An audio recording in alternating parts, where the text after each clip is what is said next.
Hi ಎಲ್ಲರಿಗೂ ನಮಸ್ತೆ. ನಾನು ನಿಮ್ಮ ಆಶಾ ಚಂದ್ರ ಭಟ್. ಆಶಾಸ್ ನಳಪಾಕಕ್ಕೆ ನಿಮಗೆಲ್ಲರಿಗೂ ಸ್ವಾಗತ.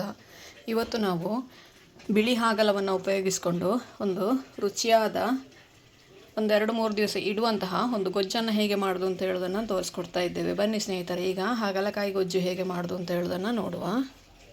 ಮಸಾಲೆ ಹುರಿದುಕೊಳ್ಳಿಕ್ಕೆ ಮೊದಲಿಗೆ ಬಾಣಲೆಗೆ ಒಂದು ಅರ್ಧ ಟೀ ಸ್ಪೂನಷ್ಟು ಎಣ್ಣೆ ಹಾಕ್ಕೊಳ್ತೇನೆ.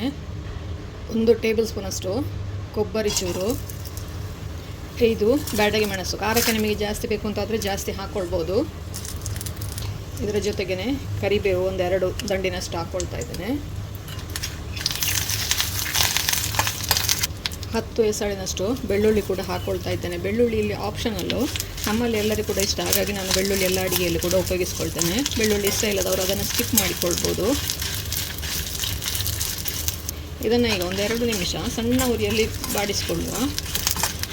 ಕಾಯಿ ಒಂದು ಸ್ವಲ್ಪ ಫ್ರೈ ಆಗಲಿ, ಹಾಗೆ ಮೆಣಸು ಕೂಡ. ಇದು 4 ಕೂಡ ಒಟ್ಟಿಗೆ ಫ್ರೈ ಆಗುವಂತಹದ್ದು, ಹಾಗಾಗಿ ಮೊದಲಿಗೆ ಹಾಕ್ಕೊಳ್ತಾ ಇದ್ದೇನೆ. ಇದು 1 ನಿಮಿಷ ಬಾಡಿಸಿದ ನಂತರ ಇದಕ್ಕೆ ಉದ್ದಿನಬೇಳೆ ಹಾಕ್ಕೊಳ್ತಾ ಇದ್ದೇನೆ. 1 ಟೀ ಸ್ಪೂನಷ್ಟು ಸಾಕು. ಹಾಗೆಯೇ ಅದರ ಜೊತೆಗೆ 1 ಟೀ ಸ್ಪೂನಷ್ಟು ಕಡಲೆಬೇಳೆ ಕೂಡ. ಇವಿಷ್ಟನ್ನು ಈಗ ಇನ್ನೂ 1 ನಿಮಿಷ ಫ್ರೈ ಮಾಡಿಕೊಳ್ಳುವ. ಇವಿಷ್ಟಕ್ಕೆ ಒಂದು ಸ್ವಲ್ಪ ಜಾಸ್ತಿ ಟೈಮ್ ಬೇಕಾಗ್ತದೆ ಫ್ರೈ ಆಗಲಿಕ್ಕೆ, ಹಾಗಾಗಿ ಇದೊಂದು ಸ್ವಲ್ಪ ಪರಿಮಳ ಬರಲಿಕ್ಕೆ ಶುರುವಾಗುವಷ್ಟೊತ್ತಿಗೆ ಇದಕ್ಕೆ 1 ಟೇಬಲ್ ಸ್ಪೂನಷ್ಟು ಕೊತ್ತಂಬರಿ, 1 ಟೀ ಸ್ಪೂನಷ್ಟು ಜೀರಿಗೆ, ಕೊನೆಯದಾಗಿ 1 ಟೀ ಸ್ಪೂನಷ್ಟು ಬಿಳಿ ಎಳ್ಳು ಹಾಕ್ಕೊಳ್ತಾ ಇದ್ದೇನೆ. ಇವಿಷ್ಟು ಸರಿಯಾಗಿ ಫ್ರೈ ಆಗೋವರೆಗೆ ಫ್ರೈ ಮಾಡಿ. 2-3 ನಿಮಿಷ ಬೇಕಾಗ್ತದೆ. ನೋಡಿ, ಇದೀಗ ರೆಡಿ ಆಯಿತು. ಉದ್ದಿನಬೇಳೆ ಕೆಂಪಗಾಯಿತು, ಮೆಣಸು ಗರಿ ಆಯಿತು, ಹಾಗೆ ಕರಿಬೇವು ಕೂಡ. ಇದೀಗ ಮಸಾಲೆ ರೆಡಿ ಆಯಿತು.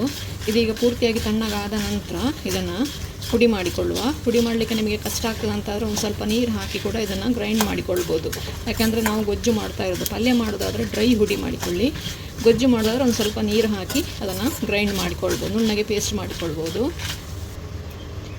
ಬಾಣಲೆ ಇಟ್ಕೊಂಡು ಇದಕ್ಕೊಂದು ಸ್ವಲ್ಪ ಎಣ್ಣೆ ಜಾಸ್ತಿ ಬೇಕಾಗ್ತದೆ. ಹಾಗಲಕಾಯಿಯನ್ನು ನಾವು ಎಣ್ಣೆಯಲ್ಲಿ ಫ್ರೈ ಮಾಡ್ತಾ ಇದ್ದೇವೆ, ಹಾಗಾಗಿ ಒಂದು 3-4 ಟೇಬಲ್ ಸ್ಪೂನಷ್ಟು ಎಣ್ಣೆ ಹಾಕಬೇಕಾಗ್ತದೆ.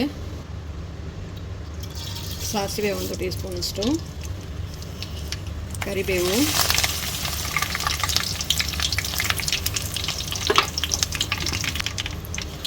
ಜೀರಿಗೆ, ಇಂಗು ಒಂದು ಸ್ವಲ್ಪ. ಇಂಗು ನಿಮ್ಮ ರುಚಿಗೆ ಬೇಕಾದಷ್ಟು ಹಾಕ್ಕೊಳ್ಬೋದು. ಜಾಸ್ತಿ ಇಂಗು ಇಷ್ಟಪಡೋರು ಸ್ವಲ್ಪ ಜಾಸ್ತಿ ಹಾಕ್ಕೊಳ್ಬೋದು, ಕಡಿಮೆ ಇಂಗು ಇಷ್ಟಪಡೋರು ಒಂದು ಸ್ವಲ್ಪ ಹಾಕ್ಕೊಳ್ಬೋದು. 1 ಈರುಳ್ಳಿಯನ್ನು ಸಣ್ಣದಾಗಿ ಹೆಚ್ಚಿ ಹಾಕ್ಕೊಳ್ತಾ ಇದ್ದೇನೆ. ಇದನ್ನು ಕೂಡ 1-2 ನಿಮಿಷ ಬಾಡಿಸಿಕೊಳ್ಳುವ. ಈರುಳ್ಳಿ ಒಂದು ಸ್ವಲ್ಪ ಟ್ರಾನ್ಸ್ಪರೆಂಟ್ ಆಗಲಿ ಅಲ್ಲಿವರೆಗೆ.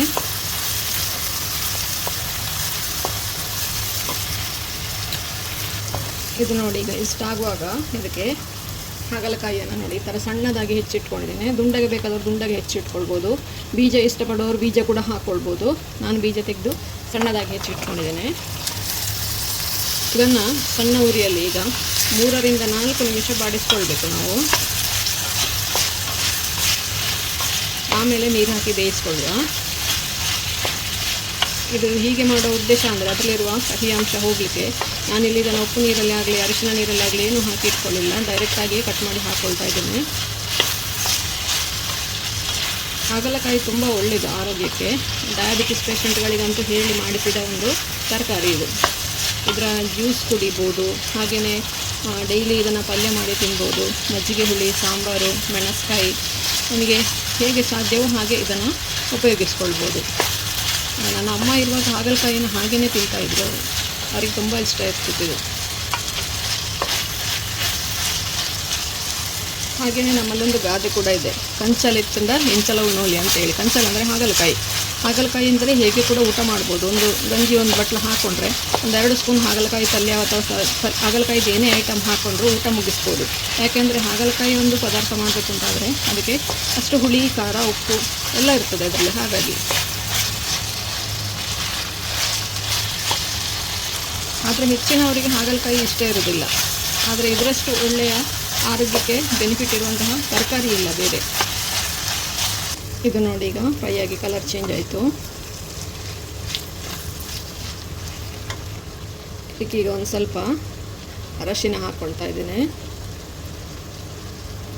ನಾವು ಇಲ್ಲಿ ತನಕ ಉಪ್ಪು ಎಲ್ಲಿ ಕೂಡ ಉಪಯೋಗಿಸಲಿಲ್ಲ. ಈಗ ಒಂದು ಸ್ವಲ್ಪ ಉಪ್ಪು ಹಾಕ್ಕೊಳ್ತಾ ಇದ್ದೇನೆ. ಮತ್ತೆ ಬೇಕಾದರೆ ಪುನಃ ಹಾಕ್ಕೊಳ್ಳುವ. 5 ಬ್ಯಾಡಗಿ ಮೆಣಸಲ್ಲಿ ರುಬ್ಬುವಾಗ ಹಾಕ್ಕೊಂಡಿದ್ದೇವೆ. ಈಗ ಒಂದು ಸ್ವಲ್ಪ ಮೆಣಸಿನ ಹುಡಿ ಹಾಕ್ಕೊಳ್ತಾ ಇದ್ದೇನೆ. ಇದು ನಿಮ್ಮ ಖಾರಕ್ಕೆ ಬೇಕಾದಷ್ಟು ಹಾಕ್ಕೊಳ್ಳಿ. ಇದನ್ನು ಈಗ ಒಮ್ಮೆ ಚೆನ್ನಾಗಿ ಮಿಕ್ಸ್ ಮಾಡಿಕೊಳ್ಳುವ.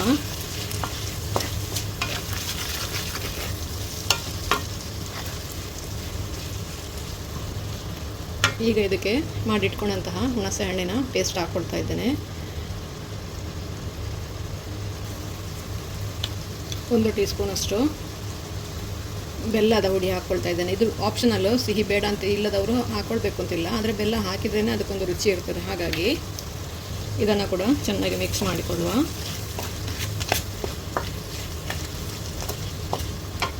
ಈಗ ಇದಕ್ಕೆ ಒಂದು ಅರ್ಧ ಲೋಟದಷ್ಟು ನೀರು ಹಾಕ್ತಾ ಇದ್ದೇನೆ, ಹಾಗಲಕಾಯಿ ಬೇಯಲಿ ಅಂತ ಹೇಳ್ಕೊಂಡು.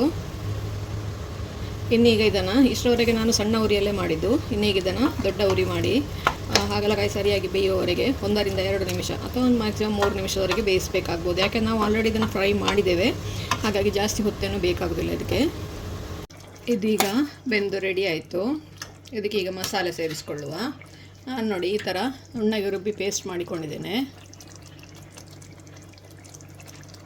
ಅದಕ್ಕೊಂದು ಅರ್ಧ ಕಪ್ಪಷ್ಟು ನೀರು ಸೇರಿಸ್ಕೊಳ್ತಾ ಇದ್ದೇನೆ, ಮಸಾಲೆ ರುಬ್ಬಿದ ಮಿಕ್ಸಿದ್ದು. ಇದನ್ನೊಮ್ಮೆ ಚೆನ್ನಾಗಿ ಮಿಕ್ಸ್ ಮಾಡಿಕೊಂಡ್ರೆ ನಮ್ಮ ಹಾಗಲಕಾಯಿಯ ಗೊಜ್ಜು ರೆಡಿ ಆಯಿತು.